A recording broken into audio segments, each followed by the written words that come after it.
Movenpick, we go to Central Embassy and we get to ride the free shuttle. Movenpick BDM. There's a free shuttle to Central Embassy and the MRT. In Central Embassy, another high-end mall. Okay, this is the information center. We're asking that they can connect to the MRT by second floor. Ganda pala.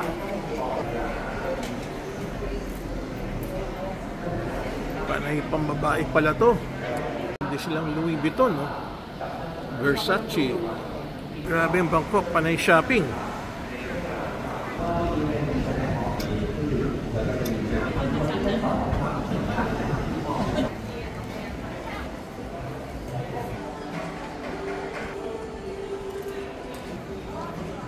Uy, maganda. May bar pa sa gitna. Okay, bar, ha? Dito sa mall.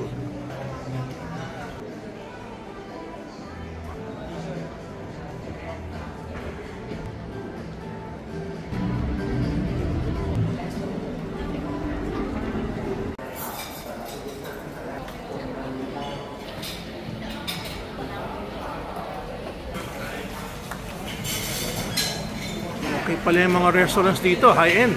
Ano to? Vietnam food? By the Cubicle parang restaurant. Ito parang bake shop. Dami palang Vietnamese dito. Ganda ng mga cubicle restaurants niya. Ito naman, Amor Mara. Chinese cuisine, ha? Oh, this is Japanese. Ito naman, patisserie. Aba, salad stop. Ayos, ha? Left to right pala yung mga restaurants. Eat wide awake.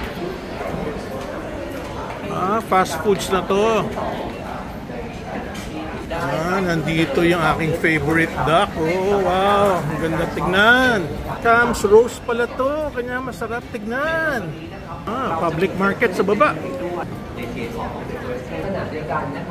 Okay, dito wala masyadong kumakain. Grilled duck chicken. Bulgari, Sephora. Food, mama. Pagkain lahat yan. May din diluka, oh. Yung kabila pala, Central Chitlom. Ito na ang Central Embassy. Mas high-end nga naman itong Central Embassy. Okay, ha? Ano ba yung binibenta niya? Alahas.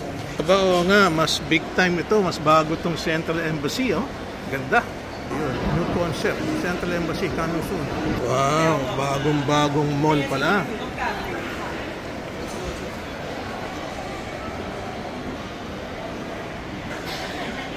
Connecting lahat ng mga malls. Design na parang Podium tsaka Shangri-La Mall. Bababa na tayo.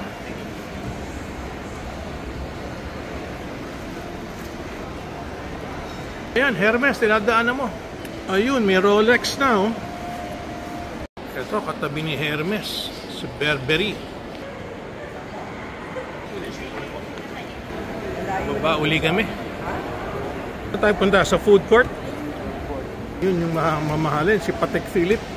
Diba, tabi-tabi pala sila, Rolex, Cartier, tsaka si Patek Philippe. Ito pala ang entrance ng Central Embassy. Ayun, malapit kasi sa ano to, Movenpick. Ayan, ganda ng entrance. So, tingin ko ito yung Rosewood na sikat na 5-star, oh. Laki ng sign ng Gucci dito sa Central Embassy. Entrance, pumasok uli kami sa food court.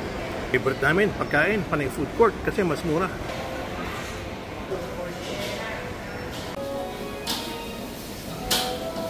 So, lagi may tuk-tuk. Gandang food court to, konti ang tao. Curry rice. Less crowd. High-end malls. Tulad ng Siam Paragon, daming tao. Must try. Daming bakanting mesa, oh. Sit muna ako, pagod na. Favorite duck. At may baboy na katabi. Dami pa pala sa loob. Super daming foods. Oh, wow. So much food. Oh, barbecue on a stick, parang street food, ah. Oy, endless of food pala to. Merong mantis shrimp. Saan? Ito, mukhang masarap din, oh. Oh, wow. Saan? Food, shrimp mantis? Oo nga, no? Mantis shrimp. Ito, 550. Buti na lang, busog na ako. Grabe. Super dami ng food. Ito siguro grocery na. Berna, grocery na to. Konektado Park Hyatt Bangkok dito. Oo nga, konektado. Galing ng mga malls, Berna, konektado na lahat sa mga hotels. Wow, bar to. Ganda naman niya. Beautiful building. Ganda naman yan. Ano yan? Buddha? Ah, what a view. Ito ang view niya. Sivatel Hotel. So we end up here in Park Hyatt after walking at the Central Embassy.